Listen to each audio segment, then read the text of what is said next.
Doon sa ano, doon sa Sipag Pamay mo ng ha. Manik. Tapos ano, ano po tawag dito. May dumalo pa kami, ilang minuto lang bago matapos yung Bible study. Dinalaw namin yung nanay, yung bahay nung batang umaattend sa Bible study na may sakit din pala. Binigyan ng konting ayuda para makapag-encourage Sipag mo ha. naman. Yun, kaya yun, medyo nagmamadali ng umuwi. Bilis ng takbo ko eh. Mm. Arurot. Yun. Anyway, wait, antay lang tayo ng ano ng mga viewers natin para mas masaya ang kwentuhan natin. No. Okay. Live Yun. Facebook. Last week Share medyo muna. nakapasarap tayo last week eh no. OT. Nakapasarap eh kasi umabot tayo ng humigit kumulang eh. Okay. Share muna natin yung ating ano para nang sa Ah, ganun eh you know, share muna tayo. ah, Bigot ko mo lang tapos sumobra. dagdag ng mga viewers natin. Babasa nga tayo. Shout out ulit kay ano, kay Reverend Jerry. Oo nga. Medyo Medyo busy ba? oo eh. Maraming ano, maraming pinagkakaabalahan eh. Pagbalik niyan, matindi na yan. Matindi ba? Sige, wait lang tayo ng konti pa.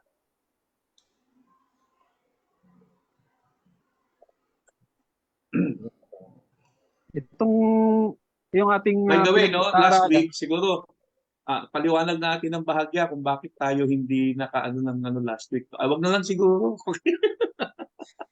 Ang mahalaga naman, dito na tayo ngayon. Oo.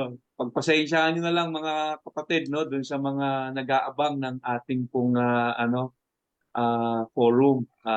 Supposedly, ito po ay last Wednesday, kaya lang medyo nagkaroon ng hindi inaasahang ano, mga pangyayari. Kaya, Sabi nung mga nasa batas, ano, yung mga mixture, gumawa ang kaaway.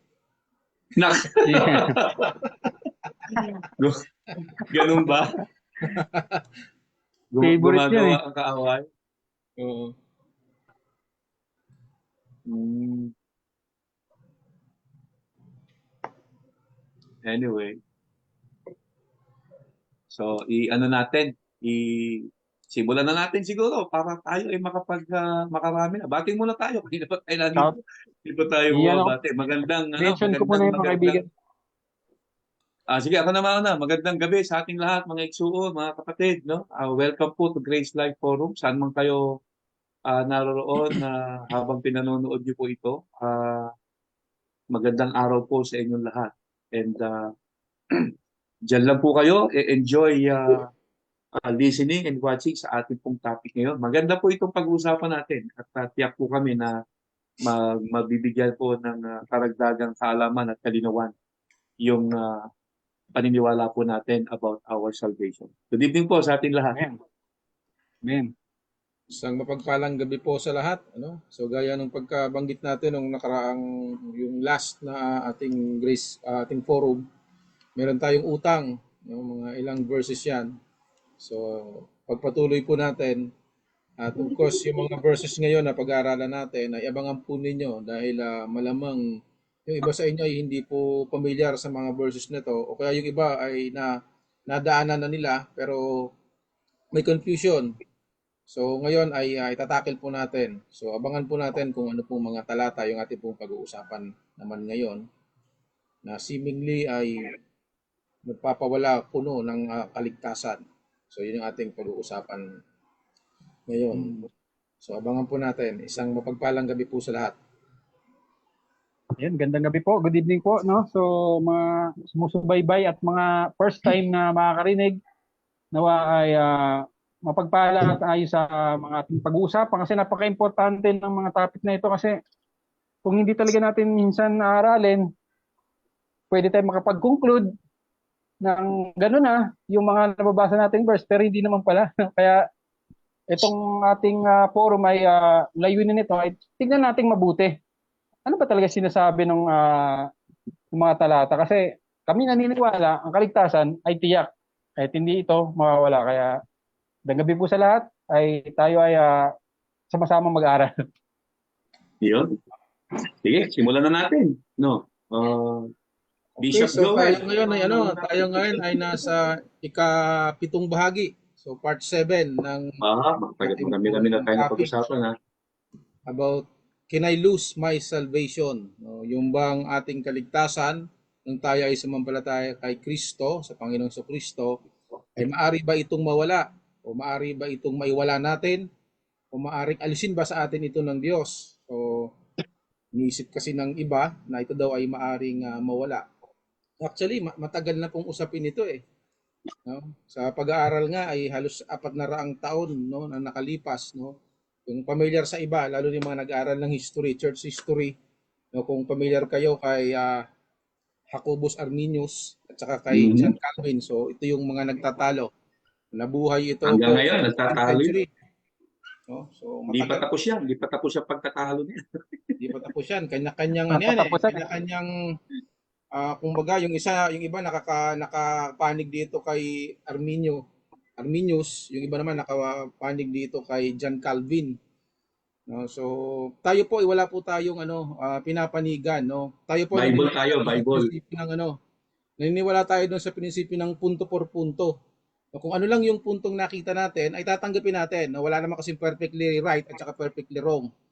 Halimbawa, itong si Jacobus Arminius, no, naniniwala siya dahil sa kanyang paniniwala dun sa free will ng isang tao, ay sabi niya, maaring ang isang tao ay tumanggap sa Panginoon at siya ay maligtas, pero dahil sa mayroon siyang free will, no, meron ding pagkakataon na maaring mawala niya yung kanyang kaligtasan. So doon sa part nung free will na binabanggit niya, naniniwala po tayo doon sa free will. Pero doon sa part naman ng sinasabi niya na ang kaligtasan ay maaari mong mawala. Kumbaga, ang binututukoy niya kasi doon yung banal daw na spirito ay posibleng nandyan dahil nanampalataya ka, pero pagka ikaw ay nagkakasala, ito daw itinatanggihin mo. So parang umaalis, yun yung kanyang parang gustong palabasin. So doon sa free will, naniniwala tayo doon sa kanyang sinabi, pero doon sa kanyang sinabi naman na yung kaligtasan dahil doon sa ating free will ay pwedeng mawala, kung tayo ang magpapasya na mawala ito, ay mawawala po sa atin. So hindi po tayo Arminian. Liwanagin po natin yan. Dito naman po kay John Calvin, ang kanya namang paniniwala, ang kaligtasan ay hindi na nawawala dahil doon sa sinasabi niyang, o doon sa doktrinang pinaniniwala niya about election. O dahil sa ang Diyos daw ay pumili ng mga maliligtas lang, dahil pinili ka na maligtas, yung kaligtasan na meron ka ay kailanman hindi na mawawala. Kasi hindi nga ikaw ang pumili nun. Ang Diyos ang pumili nun para sa iyo. So, dun sa part na yon, naniniwala tayo, punto por punto, naniniwala tayo ng kaligtasan, hindi na nawawala. Pero dun sa part naman na sinasabi niya na pumili lang ang Diyos ng maliligtas saka ng hindi naman tayo naniniwala doon. Kaya hindi po naman po tayo Calvinist. So, meron lang punto na pinaniwalaan natin sa kanya tungkol doon sa paniniwala niya ng kaligtasan na hindi nawawala. Pero doon sa kanyang pagiging electionist, hindi tayo panic doon. So, hindi tayo Arminian, hindi rin tayo Calvinist. No? Punto por punto lang po yung ating pinaniwalaan. Actually, 15th century na buhay ito eh. No? Itong dalawa pong ito ay ipinapanganak pa lang si Arminius, namatay na si John Calvin. Kasi John Calvin, 1506, ipinanganak, namatay ng 1564.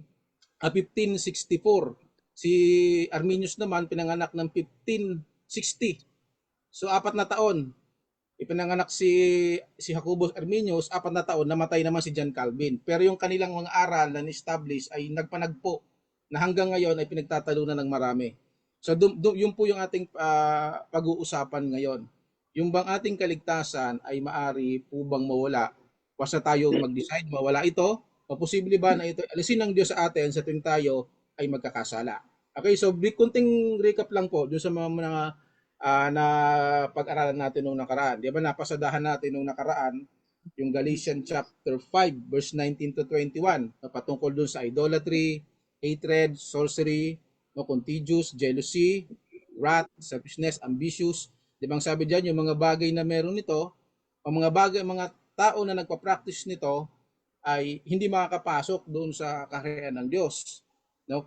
Ngayon, ang paniniwala ng iba diyan, nawawala yung kaligtasan pag nagagawa mo itong mga maling bagay na to.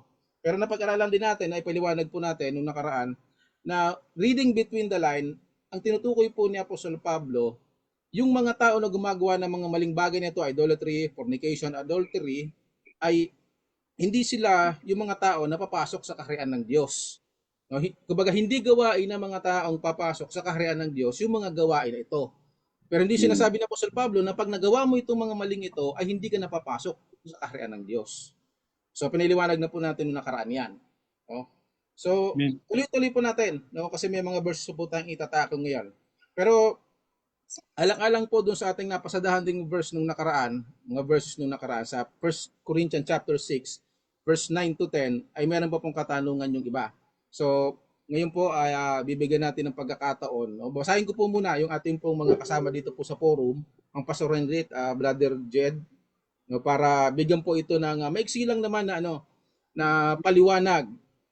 No, balikan po natin, banggit natin kasi nung nakaraan ito 1 Corinthians chapter 6 verse 9 to 10.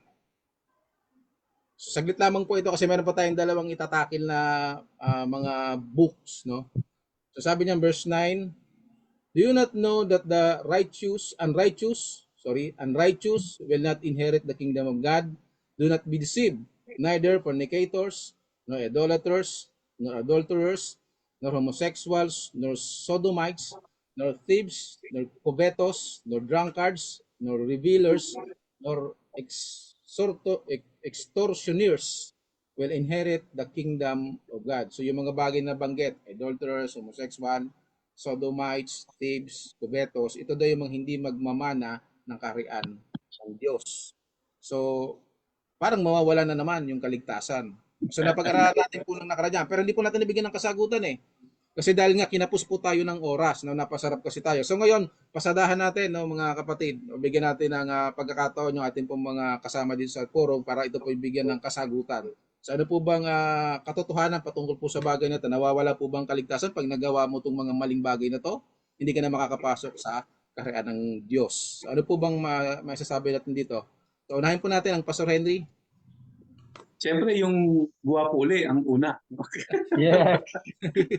Amen. Amen. Amen daw. Happy din siya. Amen daw.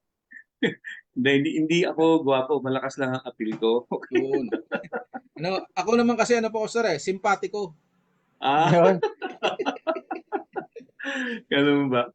So, malakas lang ang appeal natin. Di tayo pogi o di tayo guwapo. Anyway, etong verse na to, yung 1 Corinthians 6, yung kinote mo, parallel passage siya ng Galatians sa chapter 5, no? Halos wala namang halos wala naman siyang pinagkaiba. At same din yung sumulat, si Apostle Paul din. 'Di ba? Parehas, Galatians at saka Corinthians. Iisa ang author niya, si Apostle Paul. So, siguro magandang balikan muna natin yung pundasyon ni Paul Ibig sabihin, ano ba yung talagang klarong aral ni Apostle Paul pagdating sa kaligtasan? Ano bang paniniwala niya? Paano maligtas ang isang tao?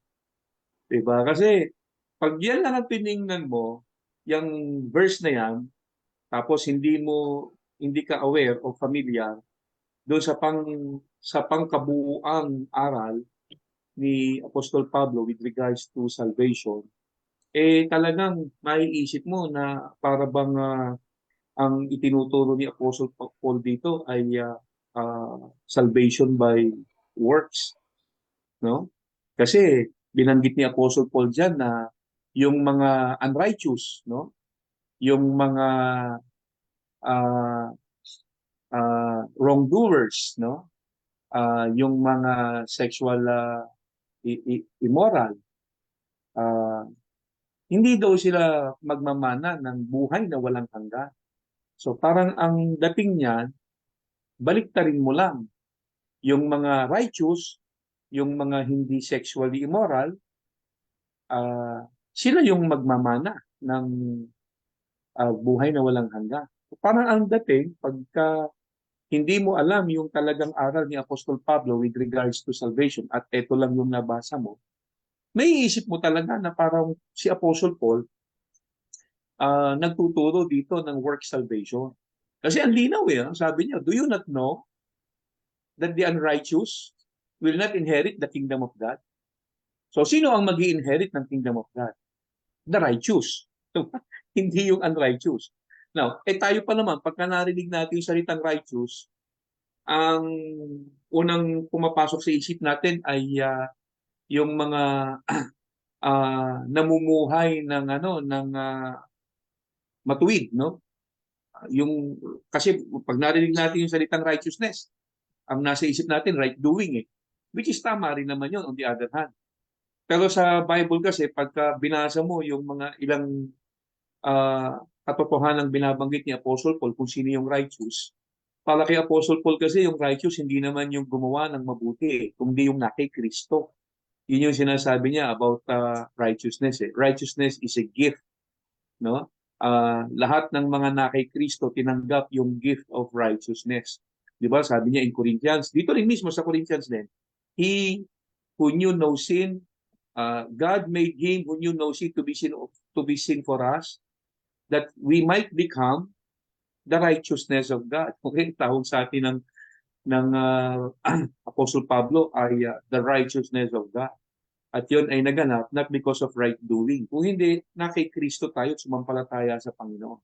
So bottom line, pag una mong binasa ito at hindi mo alam yung talagang teaching ni Apostle Paul when it comes to salvation, niisipin mo talaga, si Paul parang nagtuturo dito ng works salvation. Kasi sabi niya dyan, do you not know that the unrighteous will not inherit the kingdom of God? So vice versa, I mean in contrast, sino mag-i-inherit ng kingdom of God kung hindi mag-i-inherit yung unrighteous? Yung righteous. Tapos binanggit niya ba dyan, do not be deceived, neither the sexually immoral, adulterer, thieves, greedy, drunkards, slanderer, yung mahilig magmarites, they will not inherit the kingdom of God. So parang ang dating talaga, para mag-inherit ka ng kingdom of God, ikaw yung taong namumuhay ng hindi mo ginagawa itong mga bagay na ito. Kumbaga parang umiiwas ka sa kasalanan. Yun ang dating. So ganun din yung sa Galatians pag binasa mo, 'di ba? Yung Galatians chapter 5, tignan nga lang natin uli yun sa Galatians chapter 5 verse 19, no? Sabi ni Apostle Paul, yung acts of the flesh daw ay immorality, impurity, idolatry, envy, drunkenness, etc., etc. Tapos itong sabi niya, those who practice these things will not inherit the kingdom of God. Okay, so same yung same yung thought parang ang dating si Apostle Paul ay nagsasabi ng para maligtas ka, dapat hindi mo to ginagawa. Ang topic kasi natin ngayon is, pwede bang mawala ang kaligtasan? So, etong verse naman ito, dinivert ng mga naniniwala doon sa ang kaligtasan ay pwedeng mawala. Doon sa kung saan ikaw ay ligtas na. For example, tinanggap mo na ang Panginoon, naligtas ka na, and you keep on doing these things, ang paniniwala nila, you may lose your salvation. Yun naman yung interpretation ng marami na naniniwala na ang kaligtasan pwedeng mawala sa verse na to. But then again, ang tanong dyan, si Apostle Paul ba ay nagtuturo ng work salvation? Ano ba ang plain teaching niya about salvation? Kasi sa totoo lang, itong verse ito ginagamit nila regarding doon sa pwedeng mawala ang kaligtasan, pero actually, itong verse ito walang kinalaman doon sa pagkawala ng kaligtasan.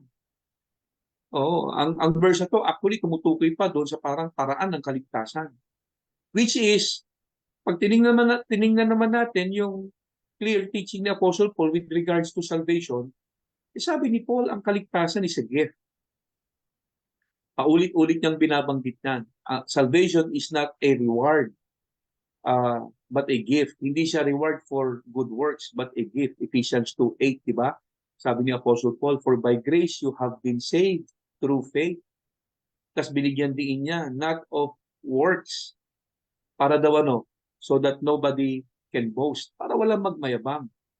Tapos binanggit din niya in Romans chapter 6, ang kabayaran ng kasalanan, kamatayan. But the gift of God is eternal life. Eternal life yung tinutukoy niya rito sa 1 Corinthians 6 at saka Galatians 5.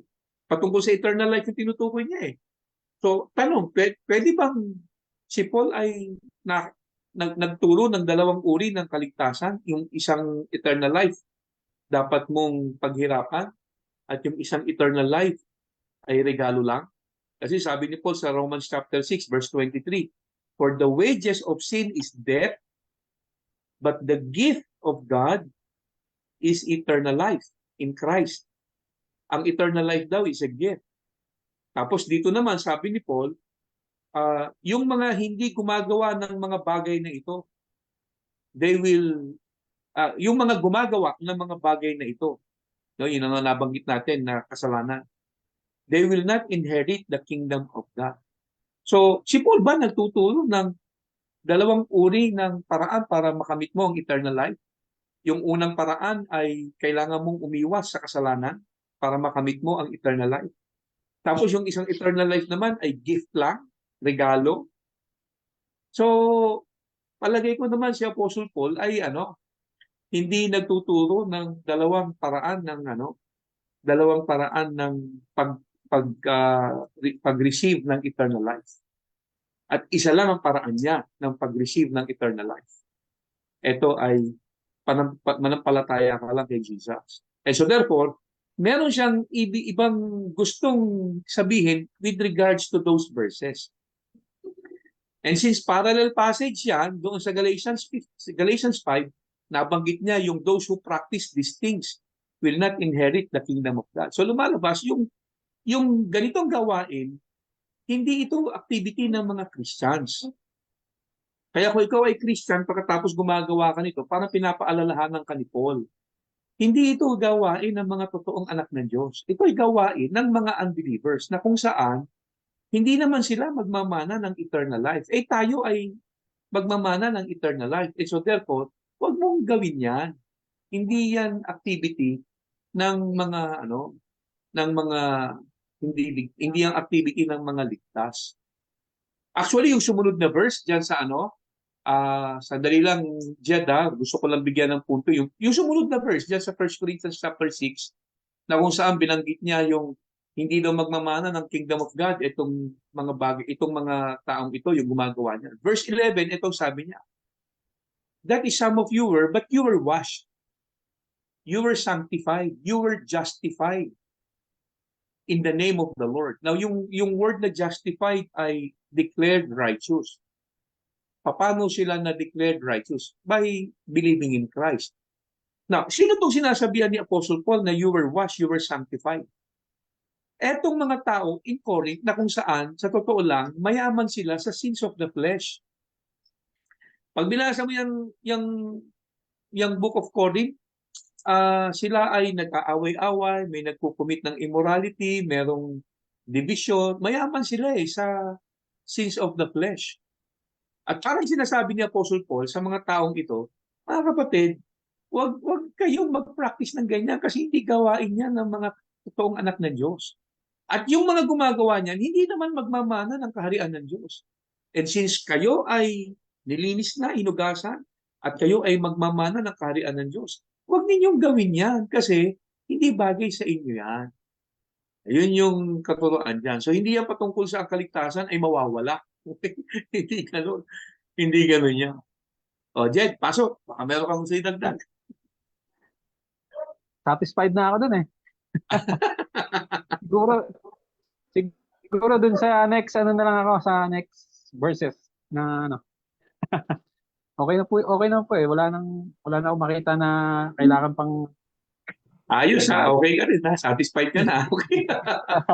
Sige, ano yung susunod natin, bro? No objection, Your Honor. Oo.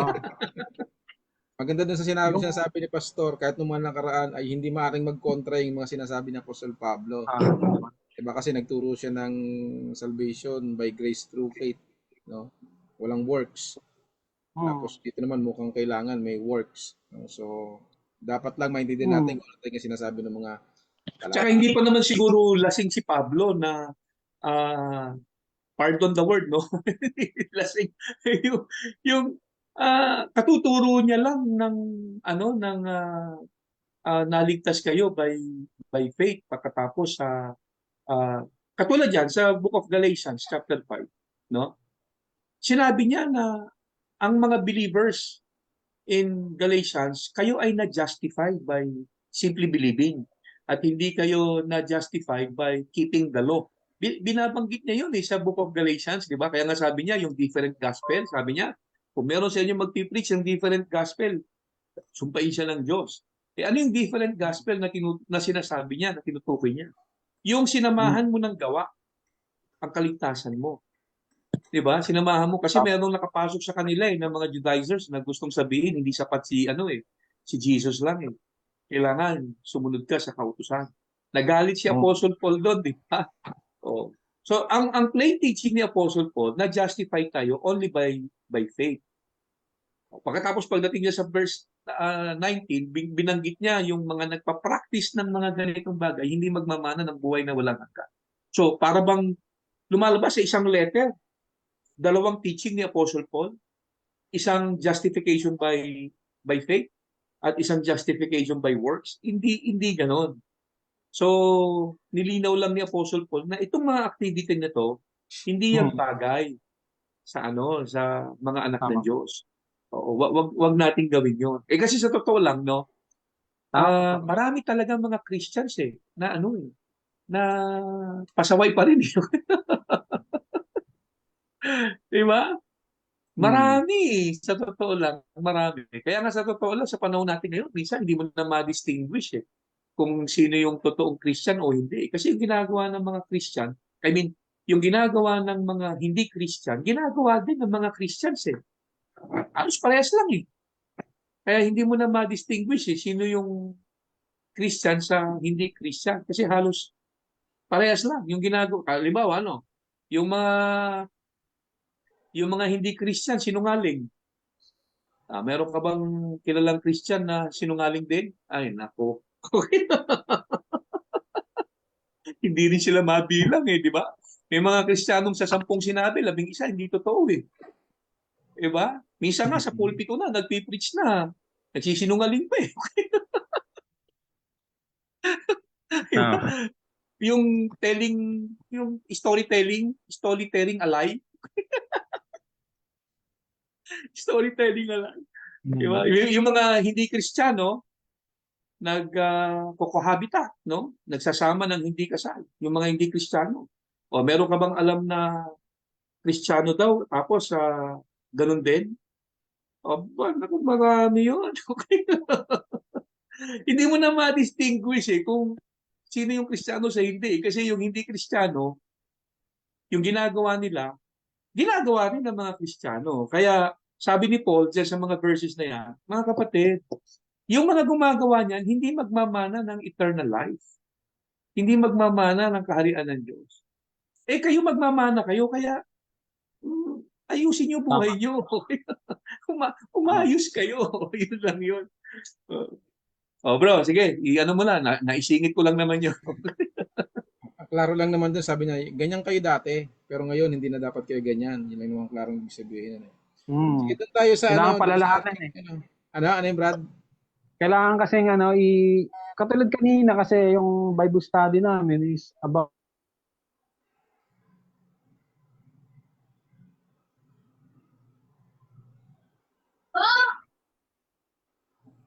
Medyo naglag. Naglag pastor ano? Oo, nawala si Jed. Naglag yung kanyang account. Nag-post. Oo, sige. O sige, lulundag tayo dun sa habol na lang naman yun siya kasi babalik din naman ang signal. So, doon tayo sa Romans chapter 2, verse 6 to 8. Okay ha? Aklat po ng mga Roma, kabanata 2, 6 hanggang 8. Sabi dito, Mhm. who will render to each one according to his deed. So sino daw ang hahatol? Alinsunod doon sa gawa. Eternal life to those who by patience, continuance is doing good, seek glory, honor, and immortality. So eternal life to those who patient, continuance in doing good. So eternal life daw yung mga pasensyoso na nagpapatuloy, no? Seek for glory, honor, and immortality. So yun daw yung matatanggap. Sabi sa verse 8, but to those who are self-seeking and do not obey the truth, so mabigat yon. Yung mga self-seeking, yung kung ano lang yung gusto nilang gawin para sa kanilang sarili, gagawin nila, at hindi sumusunod sa katotohanan. Sabi niya, but obey unrighteousness, indignation, and wrath. So yun daw yung matatanggap ng mga hindi sumusunod sa katotohanan, but obey unrighteousness. Yun ang sinusunod, yung hindi makatwirang buhay. Ang matatanggap niya ay indignation and wrath. No? Indignation and wrath. So pagkamuhi, ang kanyang matatanggap. No, medyo mabigat. Muhi. Ano ba sa Tagalog ang indignation? Indignation. Parang yun na yun, indignation. ang pamilya sa akin yung wrath eh. Talagang alam ko diyan muhi eh, yung muhi talaga ng ano. So yung galit na galit talagang ipapataw. So dito parang ang dating talaga ay yung kaligtasan ay nakabase doon sa mabubuting gawa, no? Kung ikaw ay patience, continuance, seek for glory, honor. Pag yun lang yung ginagawa mo, mga gandang bagay, pero pag ikaw hindi nasunod sa katotohanan at unrighteous yung pagsunod, indignation and wrath. So ano po bang ano natin dito, kasi mukhang may problema na naman dito eh. Pag may mga nakabasa nito, tingnan mo, iba nakalagay dito, pagka hindi ka sumusunod ng tama, ito yung maano mo. So lumalabas dito, mawawala yung kaligtasan mo. Kasi kamuhi nga ang matatanggap niya. Hatol ng Diyos. Kasi dito ang sabi diyan sa mga unang talata, righteous judgment of God. Doon sa verse 5 na merong righteous na hahatol. So ano bang ano natin dito, Pastor? Ano bang Alam mo, itong si Apostle Paul minsan itong si Apostle Paul minsan pagka hindi mo talaga inintindi yung mga sinasabi, maguguluhan ka din. Diba? Ano ba talaga, kuya? Pwede mo sabihin gano'n. Ano ba talaga, kuya? No? Kasi, again, pag binasa mo yan, no? Out of context ulit, no? Out of context. Talagang iisipin mo, si Apostle Paul, dalawa ang kaligtasan na itinuturo eh. Tingnan mo ang sabi niya, sa verse 6 muna, yung sinimulan mo, no? Sabi niya, God will repay each person according to what they have done. Okay? So parang ang dating niyan, on Judgment Day, lahat ng tao, haharap sa Panginoon Diyos, at kung ano man yung mga ginawa mo, no? Mabuti man o masama, okay? ikaw ay hahatulan ng Panginoon. Tapos bigla niyang sinabi, verse 7, to those who by persistence in doing good, no? Seek glory, honor, immortality, He will give eternal life. But, okay, contrasting conjunction, no? For those who are self-seeking, who reject the truth and follow evil, there will be wrath and anger. Okay? So, ang dating uli niyan, works salvation. Pagka, inano mo, uy, andyan na pala si Jed. Okay. Pababawiin natin yan mamaya, Pastor. Pababawiin natin yan. Mga kalahating oras yan magsasalita mamaya. Hina ng net, nawawala. Ganun ba?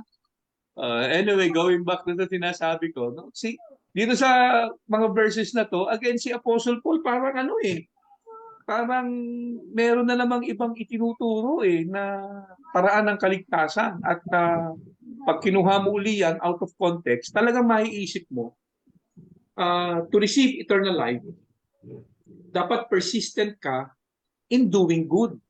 Kasi yun ang sabi niya. Verse 7, to those who by persistence in doing good, ah, eh, they will be given eternal life. So, parang si Apostle Paul again ay nagtuturo na do you want to receive eternal life? Eh dapat persistent ka in doing good. Di work salvation uli. Mm. Work salvation uli. Parang ganun nga, Tapos doon sa nauna, sabi niya sa verse 6, sa verse 7 pala, rather, sabi niya, tama. Hindi, sa verse 8 pala, rather. Kung ikaw naman ay self-seeking, no? Makasarili ka. You follow evil, anong tatanggapin mo? Wrath and anger. So again, talagang pag tinignan mo to, Paul, are you again teaching a works-based salvation? Kasi sabi mo, kung ikaw ay persistent in doing good, you will be given eternal life. Ito ang maganda eh. After ng chapter 2, sa chapter 3, may binanggit din si Apostle Paul about a person doon sa mga person who are striving to do good. Okay? Sabi niya sa chapter 3, baba tayo ng chapter 3. Alam naman natin ang Bible ay hindi naman originally ginawa na meron ng mga chapter and verses, di ba? So yan ay tuloy-tuloy lang na si Paul ay nagsasalita. Okay, so chapter 3, in other words, konektado pa rin ito doon sa chapter 2. Ito sabi ni Apostle Paul sa verse 9, simulan natin. Sabi niya, what shall we conclude then? Do we have any advantage? Not at all. We have already made the charge, Jews and Gentiles alike are all under the power of sin. As it is written, look at this. There is no one righteous, not even one. There is no one who understands God. There is no one who seeks God. Verse 12, all have turned away, they have together become worthless. There is no one who does good. Okay, not even one. Tingnan niyo ito. Ito sabi niya Apostle Paul. Sa chapter 2, sabi niya, kung persistent ka in doing good, you will receive eternal life. Pagdating sa chapter 3, sabi ni Paul, no one is righteous, not even one. No one who does good, not even one. Okay, so anong gustong sabihin ni Apostle Paul? Parang kinontra na naman yung sarili. Parang di ba? Sabi niya, sabi niya ito, do you want to receive eternal life? Be good, sabi niya. Tapos, pagdating sa chapter 3, sabi niya, alam mo ba, there is no one who is good? No one who is righteous? Nobody is righteous. So, anong gusto niya sabihin dito? Ang gusto niya sabihin? Para bang sinasabi niya dito sa mga kausap niya, sige, gusto mong tumanggap ng eternal life? Be good. That's good. Tama yon. Pero alam ni Paul, magfe-fail yung mga taong nag-strive in doing good in order to be saved. Magfe-fail sila. At pag dumating na sila sa point na kung saan maiisip nila, ako, kahit ano pa lang, pagpapakabuti kong gawin, nagkukulang pa rin ako, nagfe-fail pa rin ako. Then and only then, marirealize nila, salvation cannot be earned by good works. It is only by grace through faith. So si Apostle Paul, hindi siya nagtuturo ng two type of salvation. Hindi siya nagtuturo ng dalawang paraan ng kaligtasan. Iisa lang ang itinuro ni Apostle Paul ng paraan ng kaligtasan. Ano yon? By grace through faith. Wala nang iba. Kaya kung meron mang mababasa tayo na ganitong verse at si Apostle Paul pa yung nagtuturo, huwag nating isipin na na parang si Paul ay nagtuturo na ang kaligtasan ay may ibang paraan or ang kaligtasan pwedeng mawala. This verse does not talks about losing your salvation. Kasi si Paul mismo ay may mga itinuro about eternal security. Ang kaligtasan natin ay 100% secure. Okay? So, uh, since hindi naman natin masyadong pag-uusapan ngayon yung mga verses with regards doon sa uh, eternal security, fokusan muna natin ito. Next sa mga susunod na topic natin, bibigyan natin ng mga punto. Yung mga verses, si Paul mismo ang nagsalita na ang kaligtasan natin 100% secure, hindi mawawala. Okay, so etong mga verses na to, hindi ito tumutukoy na ang kaligtasan natin ay pwedeng mawala. Okay? Hindi nagtuturo si Paul noon. Nagsasabi lang si Apostle Paul dito na kung saan ang mga tao, by striving to be good, sa totoo lang, you cannot be saved. Tinutukoy niya dyan yung mga Gentile at saka mga Jew, the same lang under sin. O Jed, baka meron ka lang gustong idagdag. Bawi ka na. Sige, sige. Putol kanina, wala nang signal eh. So yun po yung sa Romans 2, 6-7, kung ating titignan, talagang sinasabi na God will repay each person according to what they have done. To those who by persistence in doing good, seek glory, honor, and immortality, He will give eternal life. So ang tanong natin dito, ito ba yung gospel? Ito ba yung mabuting balita, itong nababasa natin sa Romans 2, 6-7? Ito ba yung mabuting balita? Or ito yung paraan ng kautusan? 'Di ba? Kasi wala tayong mababasa dito na ano eh sa chapter 2, wala tayong mababasa dito about the good news. Hindi siya good news yung chapter 2 kasi ito ay nagbibigay ng katotohanan na ang tao ay makasalanan. Pero kung babalikan natin yung chapter 1 verse 16, yung isa sa pinakasikat na verse na ating nababasa, sabi dito, "For I am not ashamed of the gospel because it is the power of God that brings salvation to everyone who believes." So yun yung gospel. Salvation to the one who believes. No, yun yung gospel. So pagdating sa chapter 2, hindi na yun yung mabuting balita. Yun ay masamang balita. Kasi kailangan mo maging persistent, kailangan mo maging consistent sa pagsunod para magkaroon ka ng eternal life. So hindi yun yung paraan ng kaligtasan. Una-una, gaya ng sinasabi kanina, hindi pa bago-bago ng sinasabi si Apostol Pablo. No, hindi pa bago-bago kasi una-una siya ay nagsusulat sa udyok ng Espiritu Santo. 'Di ba?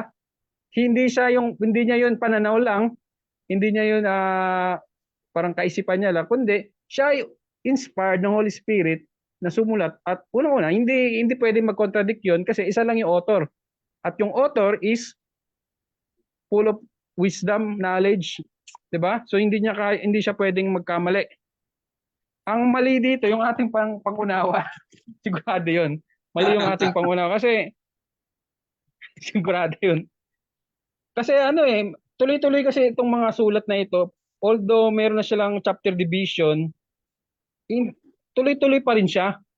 Gagaya ng sinabi ni dito, sabi dito, to those who persistent in doing good, seek glory. No, yung doing persistent, seek glory. Sa chapter 3 nakalagay doon, binasa ni Pastor Henry, walang humahanap sa Diyos. There's no one who seek God. No, walang humahanap sa Diyos. Walang humahanap sa Diyos.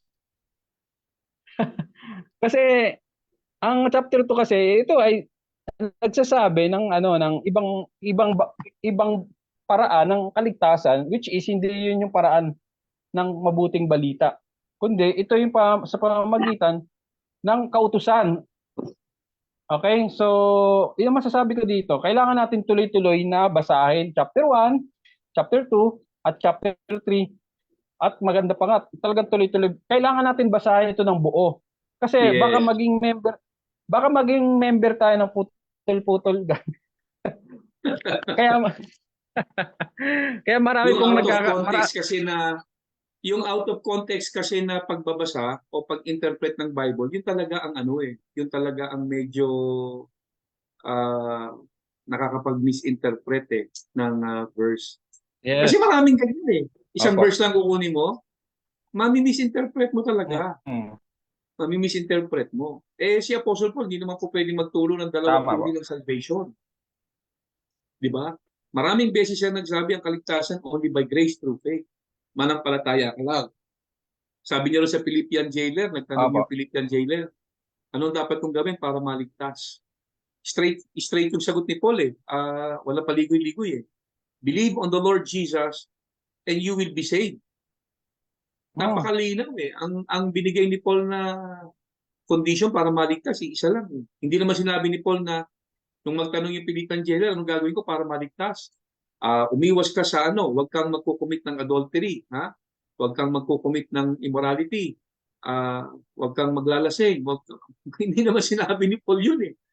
Ang sabi niya, straightforward eh. Believe on the Lord Jesus and you will be saved. Diba? Mm. Pero di sinabi niya sa Romans 10, sabi niya, if you confess with your mouth Jesus is Lord and believe in your heart God raised him from the dead, you will be saved. Diba? So, Tama po. ganoon Tama po. din yung sinabi niya sa 1 Corinthians chapter 15, no? Yung verse 1 to 4. Paborito ng mga kaibigan nating dispensationalist. Okay? Na this is the gospel that I preach to you. Ano yun? Jesus died, Jesus was buried, Jesus rose again, and by this gospel, you are saved. So, sumampalataya ka na si Jesus ay namatay, muling nabuhay, ikaw ay ligtas. Walang ibang walang ibang tinuro si Apostle Paul ng paraan ng kaligtasan kundi sumampalataya ka kay Jesus. Kaya pag meron tayong biglang may nabasa mga verses na para bang merong sinasuggest si Apostle Paul na additional condition para maligtas. Wag natin kagad i-conclude na merong nang ganong itinuturo si Paul, may additional condition for to be saved. Meron lang siyang gustong i-drive diyan na para i-enforce na ang kaligtasan talaga natin is only by grace. Romans 11:6 sabi ni Paul for grace to be grace dapat walang works. Otherwise, hindi na siya grace. 'Di ba? Sabi ni Apostle Paul. For grace to be grace, wag mo samahan ng works. Kasi hindi na siya magiging grace kung may konting work. Tapos sabi niya, you are saved by grace. In other words, pagka talaga naligtas ka only by grace, walang work. Dito sa mga verses na to, may work yan eh. So, meron lang siyang gustong i-drive. Okay? Which is, yung nabanggit natin, doon sa Galatians 5 at 1 Corinthians chapter 6, parehas yun. Yung mga nagpa-practice niyan, according to Paul, hindi talaga mga anak ng Diyos. Kaya huwag niyong gawin. Huwag na kayong sumausaw sa ganyang gawain kasi hindi kayo unbeliever. Christians kayo. Pagdating naman dyan, sina-challenge niya yung mga Jews as well as the Gentiles. Sinasabi niya, kung gusto yung maligtas by doing good, isang araw magpe-fail din kayo because no one is good. No one is good. Okay, so yun yung sinasabi niya dyan. Parang sinasabi niya, subukan nyo. Tama. Pero tingin ko hindi nyo kaya. Kasi pag binasa mo talaga to, makikita mo, Hudyo kinakausap eh. Lalo na doon sa mga huling part niyan, di ba meron siya binanggit tungkol sa circumcision, dito sa huling part itong chapter 2 nito, itong Romans chapter 2. So, tama yung sinasabi ni Pastor Opo. kanina na alamin natin kung ano yung idinadrive nung sumulat. O, hindi yung hindi pa natin nakikita kung ano talaga yung thoughts na meron siya. Kasi minsan di ba pag nagsasalita tayo, meron tayong sinasabi na nasa isip na natin, ngayon paunti-unti natin siyang dinadrive. Na hindi mo siya maintindihan kung hindi mo umpisahan yung sinabi ng tao hanggang sa matarating yung dulo, kung ano yung dinadrive niya doon sa sinasabi niya. Kaya lagi din natin sinasabi dito, read between the line kung ano yung sinasabi nung nagsasalita. Yes. Tama. Ito doon dito, nagbigay siya ng parang ito yung matatamunin nyo. Pagka gumawa kayo ng mabuti, nagpatuloy kayo. Pero pagdating naman doon sa dulo, kahit nagpatuloy kayo, wala naman talagang gumagawa ng ganyan. Parang kala mo kinontra din niya yung sarili niya. Tama. Pero hindi naman niya kukontahin yung sarili niya kasi yan ay merong banal na spirito si Apostol Pablo nung isinulat niya ito. So inspired siya ng banal na spirito. So walang pagkontra. Kumbaga inaano niya lang, dinidil niya lang yung mga Hudyong sinasabihan niya na kahit subukan ninyong gawin yung mga mabuting bagay na yan, At ito yung tingin yung matatanggap ninyo. Immortality, buhay na lang hanggan. Pero ang totoo niyan, wala naman talagang gumagawa ng mabuti. Kasi kahit nga sa lumang tipan, alam niyo yan, lalo kung Hudyo ka, di ba, yung ating mabuting gawa, ibasahan lang sa harapan ng Diyos. Yes. Yun yung talagang prinsipyo dito eh. Dito nga sa verse 12 pag binasa natin, sabi niya dito, for as many as have sinned without law, will always perish without law. So kung walang batas, mapapahama ka dahil doon din sa pagkakaroon, dahil sa walang batas, kumbaga walang hatol kasi walang batas. And as many have sinned in the law will be judged by the law. Ang gaya na sabi kanina ni Brother Jed, no, yung mga bagay na yon, pagsik nung pagkapatuloy, kalimitan naman pagka-Hudyo kausap mo, nakabase yan lahat sa law eh. Lahat ng mabubuting bagay na naiisip nila, yung hindi pangangalunya, di ba? Lahat yan nakabase sa law eh. Yung law din naman ang hahatol sa iyo. Pero ang totoo, sabi ng Apostol Pablo, wala naman talagang nakagagawa sa inyo niyan ng tama, wala talagang nagsisik ng tama, o walang gumagawa ng buti tama. ni isa.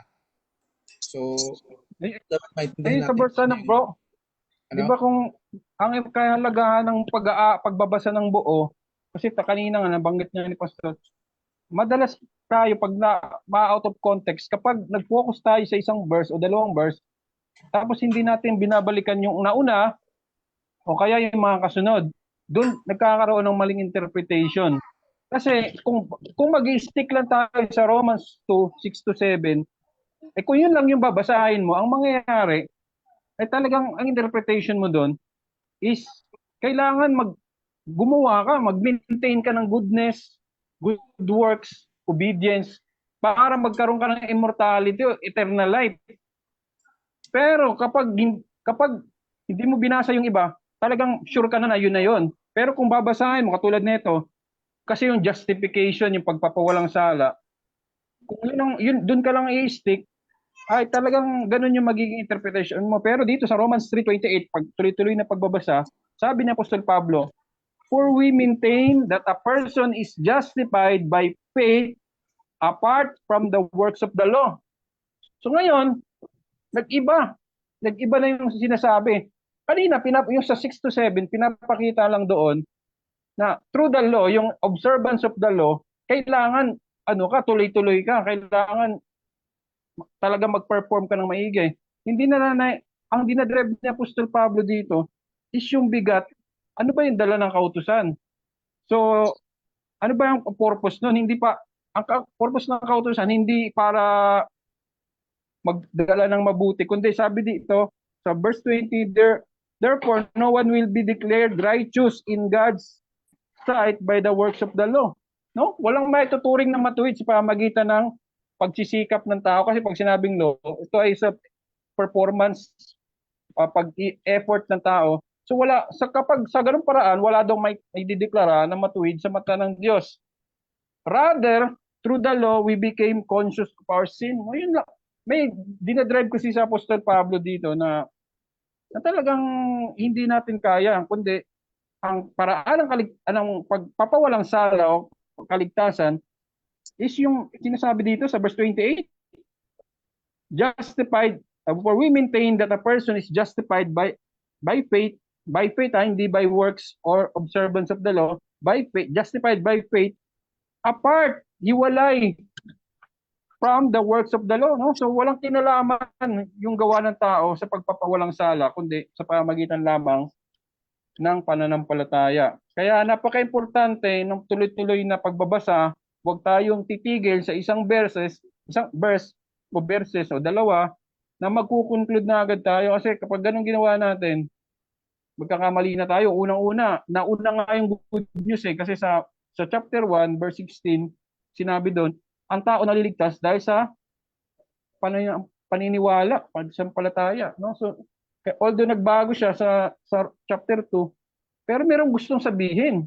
Kaya kailangan natin basahin at unawain ng buo para hindi tayo magkamali ng conclusion. Yun po.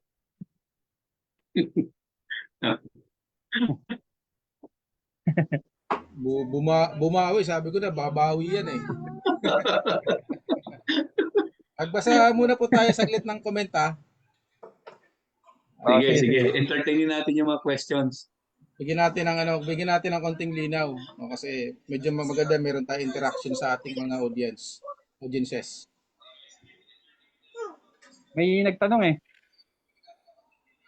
Okay, so ang Si sabi po dito, ang isang kapatid, repentance plays a big role in our salvation.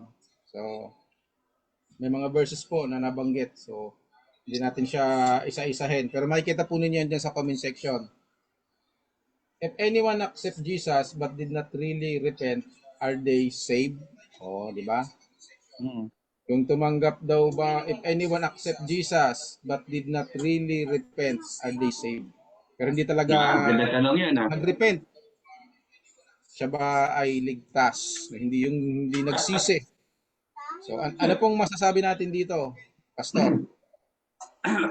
Una, tama yung sabi niya na ang repentance merong malaking role sa salvation ng isang tao. At pero doon sa pangalawang sinabi niya, by the way, shout out kay Ramil. Kapatid natin itong si Ramil. Kaibigan natin po. Again, yung repentance, tama yung kanyang sinabi na merong malaking role na ginagampanan when it comes to our salvation. Pero doon sa pangalawa, nang sabi niya, if anyone accept Jesus but did not really repent, are they saved? Hindi kasi po pwedeng nag-accept nang hindi nag-repent. hindi kung ikaw ay nag-accept, automatic you repented also. Na siguro bigyan natin ng konting yung word na repentance, yung meaning niya, yung kahulugan pala natin. Meaning, kahulugan, parehas lang. In English, Tagalog ko lang. Yung word na repentance kasi, in the original Greek, galing yan sa dalawang salita. No? Ang salitang Greek ng repentance ay metanoia. Okay? Tama ba? Tama ba yung sinabi ko? Opo, tama, metanoia. Tama ba? Metanoia. Metanoia. Okay. Pasensya na kayo mga kapatid kasi gumugulo sa isipan ko yung pag-uwi ng anak ko. Yung anak ko kasi hindi pa nakaka-uwi. Galing school eh. Anyway, so it came from the Greek word metanoia. Dalawang uri ng salita. Meta means change and noia or nous means mind. No? So combining these two words together, metanoia or repentance sa English simply means a change of mind or change the way you think. Yan ang ibig sabihin ng repentance in the original Greek. And every time na makikita mo yung salitang repentance sa Bible, ang ibig sabihin niya, every time na makikita mo yung salitang repentance in the Bible, sa Greek siya, metanoia siya, which means change of mind. Ang problema, yung Webster Dictionary, yung pagkaka-define ng salitang repentance, iba ang kahulugan. Dinefine nila yung repentance doon sa turn from sin, no? Pagtalikod sa kasalanan.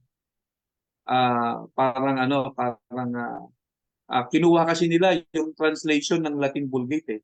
Yung pagdating kasi sa Latin o yung Vulgate, tinranslate yung metanoia doon sa salitang repoinitet ng ibig sabihin turn from sin. Pero hindi doon nanggaling yung salitang repentance. Ang salitang repentance sa original Greek, metanoia. Kaya lang, nung i-translate na sa Vulgate, yung Latin, repoinitet, ito yung inadapt ng Catholic.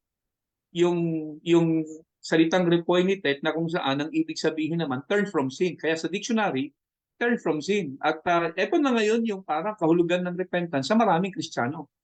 Yung repentance, parang nagsisisi ka sa kasalanan ginawa mo na dapat hindi ka nauulit doon sa mga kasalanan ginawa mo. Now, hindi yun ang original meaning ng salitang repentance in the Bible. Yung salitang repentance in the Bible simply means change of mind. At kapag ang isang tao ay sumampalataya kay Jesus, the very first thing na kanyang gagawin is to repent. to change his mind, to change the way he thinks. Kung dati-dati hindi ka naniniwala na si Jesus talaga ang nag-iisang kaligtasan mo, ngayon, kung isinare sa iyo yung gospel at naniwala ka, you began to change your mind. Nagsisimula ka na ngayon magbago ng kaisipan. At tatanggapin mo na si Jesus nga yung yung tagapagligtas. Tama. And wala siya actually connection sa kasalanan. Let's say for example, bigyan tayo ng example. Halimbawa, lumaki kang Muslim. Mula bata ka hanggang lumaki, ang kinikilala mong tagapagligtas ay si Allah at ang sugo niya ay si Muhammad. Tapos si Jesus para sa iyo ay isa lamang sa mga propeta ni Allah. Pero para sa iyo, ang greatest prophet and last prophet ay si Muhammad. Si Jesus, isa lamang siya sa mga propeta ni Allah. Pero hindi siya ang tagapagligtas mo. Ngayon, isang araw, may nag-share sa iyo ng gospel. Kumilos ang banal na Espiritu ngayon sa iyo. At dahil kumilos ang banal na Espiritu sa iyo, napaniwala ka ngayon na hindi si Muhammad ang dapat mong pagtiwalaan kung hindi si Jesus. So anong unang-una mong gagawin? You will change your mind. Doon papasok yung repentance. Kasi repentance simply means change the way you think. Change of mind. So kung dati si Muhammad yung kinikilala mo na pag-asa, pero ngayon naniwala ka na sa gospel ni Jesus, so you will change your mind and from now on, si Jesus na yung tagapagligtas na kinikilala mo. Nag-repent ka. Yun ang ibig sabihin nun. Nag-repent ka. Kasi nag-change ka ng mind. At si Jesus na ngayon yung kinikilala mo. So yung repentance, hindi ito yung pagdagok ng dibdib mo, tapos umiiyak ka ng todo-todo, kailangan mong kalimutan at iwasan yung mga kasalanang mga pinaggagawa mo. Hindi yun ang original meaning ng repentance. But then again, magandang practice yun. No? Yung lahat ng mga nagagawa mong kasalanan, tatalikuran mo. Lahat ng mga kalokohan pinaggagawa mo, tatalikuran mo. At magdidesisyon kang aayusin ang buhay mo, susunod ka sa Panginoon. Okay yun, maganda yun.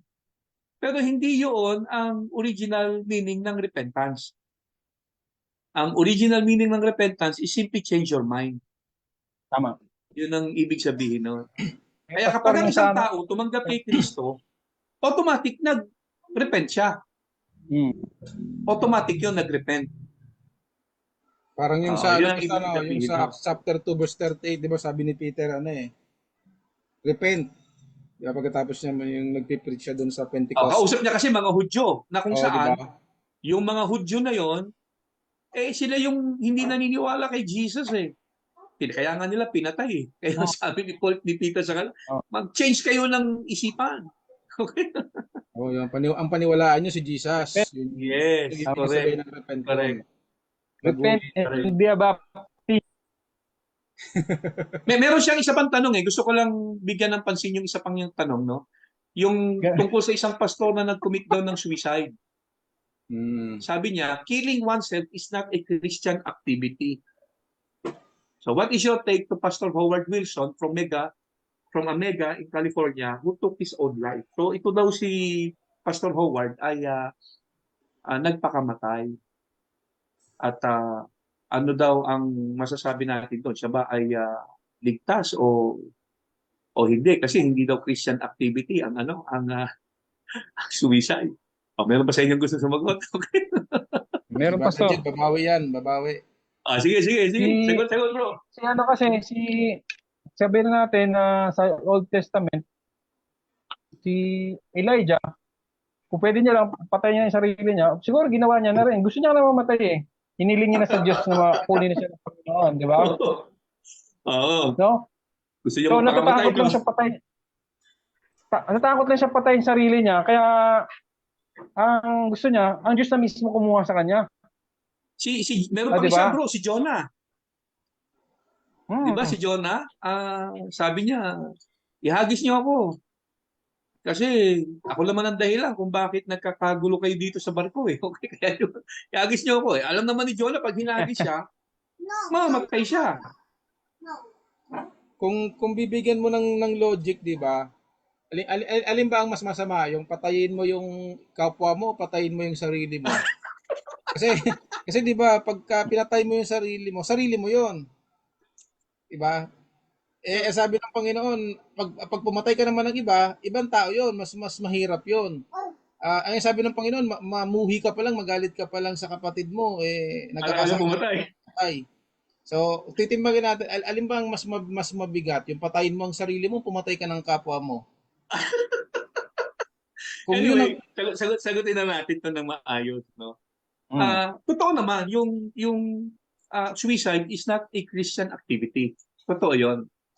But then again, ang papasok diyan doon sa, ang issue kasi diyan kung saved ba siya o hindi eh. No? Una, tingnan natin muna, paano ba naliligtas ang isang tao? Yun, doon muna tayo mag-focus.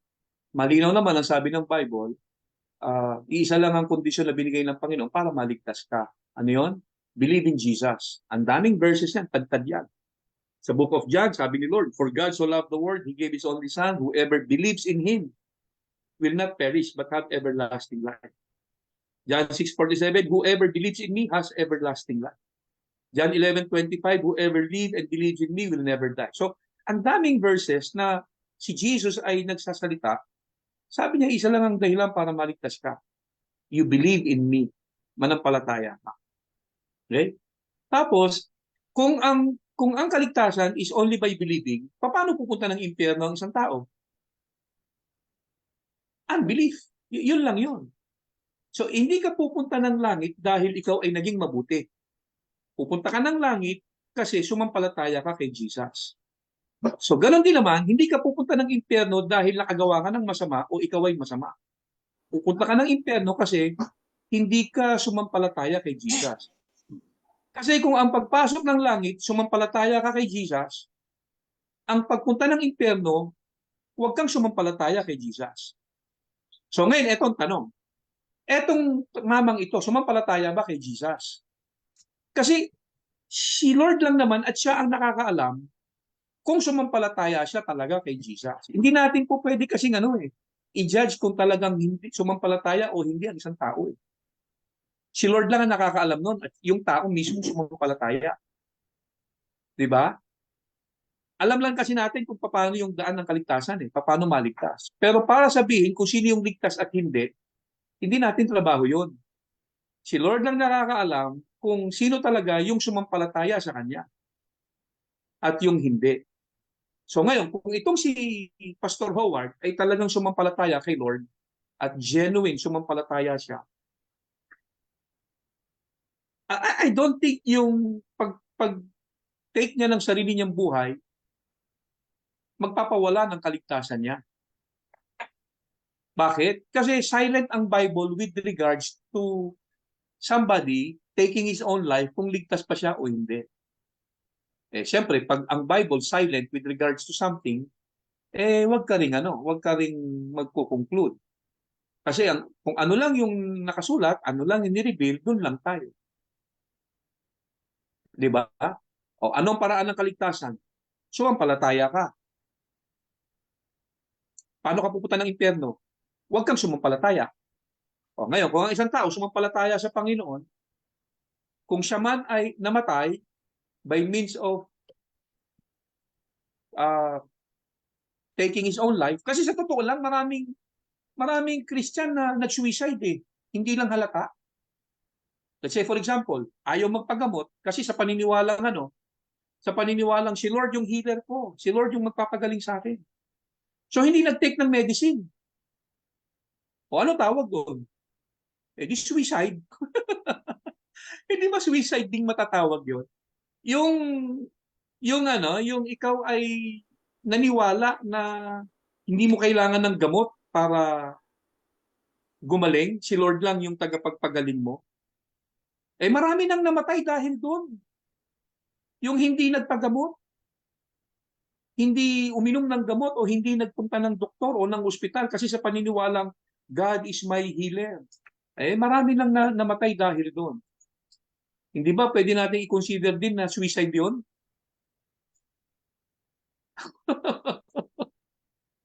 Di ba? Ang point lang ito. Pag silent ang Bible with regards to something, hindi natin po pwedeng i-judge yung tao, whether kung siya ba ay naligtas o hindi naligtas dahil sa kanyang ginawa. Si Judas nagpakamatay. Ako sigurado ako si Judas ay hindi ligtas. Pero hindi dahil nagpakamatay si Judas. Bakit tayo naniniwalang si Judas ay hindi ligtas? Kasi malinaw sa Bible, paano ka maliligtas? Sumampalataya ka kay Jesus. Paano ka pupunta ng impyerno? Hindi ka sasampalataya. Sa Bible, malinaw si Judas, hindi sumampalataya. Basahin natin sandali yun para mabigyan natin ng konting linaw. Sa John chapter 6, kung di ako nagkakamali, no? Basahin natin sandali ito. John chapter 6.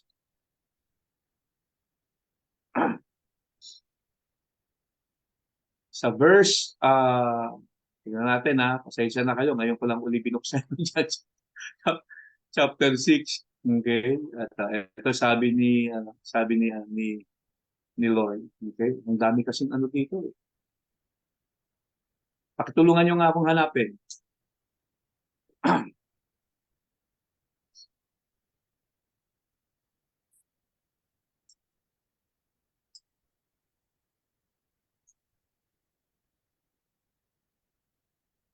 Okay.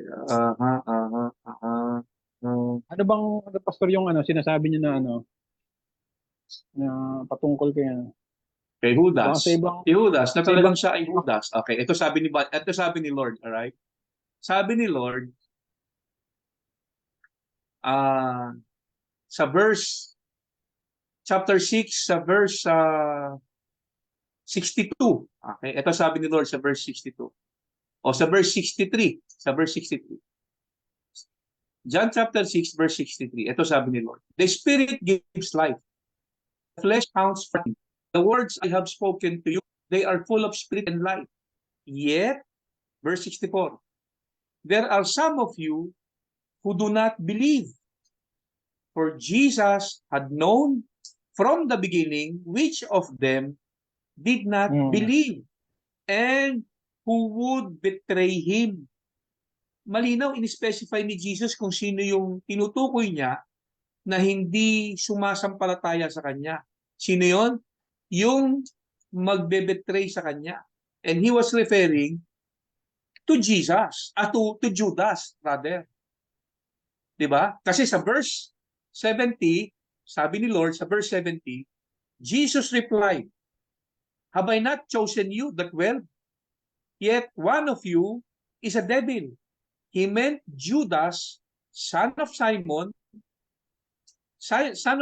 Iscariot, who though one of the 12, was later to betray him. So nilinaw ni Jesus, yung tinutukoy niya sa verse 64, basahin natin ulit sa verse 64, yet there are some of you who do not believe. Jesus had known from the beginning which of them do not believe and who would betray him. Tapos pagdating sa verse 71, sabi niya, he meant Judas, the son of Simon Iscariot, who would, though one of the 12, was later to betray him. So si Judas, siya ay hindi ligtas, sigurado tayo, hindi dahil nagpakamatay. Siya ay hindi ligtas kasi hindi siya sumampalataya. Yun naman ang sabi ng Bible . Pag sumampalataya ka, ligtas ka. And so therefore, pag hindi ka sumampalataya, hindi ka ligtas. Pag pupunta ka ng langit, isa lang ang kailangan mong gawin, sumampalataya ka. Pag pupunta ka ng impyerno, isa lang din ang kailangan mong gawin, huwag kang sumampalataya. Kaya itong si Pastor Howald na sinasabi ni kapatid na Ramil, posible, kung siya ay sumampalataya kay Lord, huwag natin pagdudahan yung ligtas siya. Kasi hindi siya pupunta ng impyerno dahil nagpakamatay. 'Di ba? Kasi isa lang ang pagpunta ng impyerno. Isa lang ang pwede mong maging dahilan. Hindi ka sumampalataya. Yun lang. Yun lang ang pwede mong maging dahilan para ikaw ay mapunta ng impyerno. huwag kang sumampalataya. Si Judas, napunta ng impyerno hindi dahil nagpakamatay, kundi hindi siya sumampalataya. So, hindi natin kasi trabaho yung husgahan kung sino yung ligtas o hindi dahil lang sa activity eh. Dahil sa kanyang ginawa. Si Lord lang naman nakakaalam sino yung ligtas o hindi. Yun ang ano doon. So, I hope etong tanong ni Caramil ay nagbigay ng konting linaw. No? Hindi lang sa kanya, kundi sa mga ibang mga nakikinig din sa atin. Nawala na naman si Jed, no? Naalala ko tuloy, Pastor, si ano yung anak ni Rick Warren, di ba, yung sumulat ng Purpose Driven Life. Yes, oo, Bago nagpakamatay din bago yun. nag-suicide yun, meron siyang notes na hindi niya nakaya yung kanyang depression, yung kanyang kasi ano pa yun eh. Yes. Mula nung ipinanganak, meron na talagang yung mental health problem. Naging Yes, pastor oo. pa yun eh. Pero talagang yung yung nararamdaman niya hindi niya maipaliwanag din kasi iniinuman nga niya ng gamot eh. Marami ng Oo. consultation yung maging siya hindi niya naiintindihan kung ano yung nangyayari eh. So nung hindi niya na Yes. kinaya, sabi niya gusto niya nang umuwi sa Panginoon. Oo. Tapos tiyak siya doon sa kaligtasan niya na pupunta siya sa langit eh. Oo. So gusto niya na lang takasan yung nararamdaman niya na hindi niya na kayang tagalan, pero tiyak sa sarili niya na pupunta siya sa Panginoon. Yes. Actually, marami namang form of suicide, hindi lang Let's say for example, no, sa Amerika merong mga ginagawang waiver yung mga taong may comorbidity, no, may karamdaman na uh, may stroke o atakihin sa puso, wag silang i-revive. Diba? So, hindi ba natin pwedeng sabihin din somehow na para bang taking your own life? Kasi sinasabi mo doon sa mga doktor, huwag niyo ako i-revive ba? Kasi pwede ka pang i-revive eh. pwede kang tulungang mabuhay eh. Pero sabi mo, wag.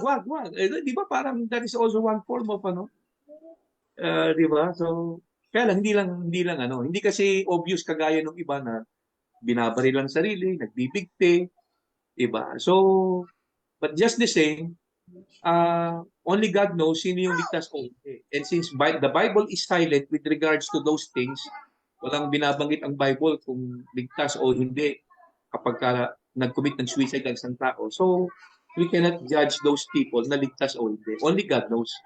Only God Yung knows. nakaraang araw, sinasabi ni Willie, i-consider na daw ng gobyerno yung euthanasia. Kasi nga para daw yung paghihirap ng tao sa nararamdaman niyang sakit ay hindi na magtagal. I-consider na daw yon kasi nga palala pa ng palala tapos mahirapan pa yung Kaya nga. pamilya. So, mercy killing, pero with consent din ng rin yun eh. With consent din ng tawag dito, ng pasyente yon, di ba?